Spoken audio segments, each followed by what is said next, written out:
এসে তো লাভই নাই। যাই মাঠে যাই, গামছা নিয়ে কাজ পেলে হবে। যাই মাঠে যেয়ে এটা করি আর কাজটা করি। মাঠে গেলে হবে না, আমাকে বেরিয়ে যেতেই হবে। খেয়ে আসি, পেটটা তো শান্তি হবে না।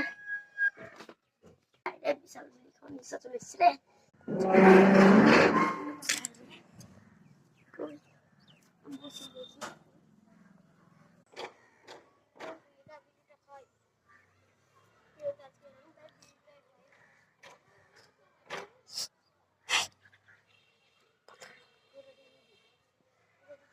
ওই চলে গেল, ছাপটা পড়ে আছে, ছাপটা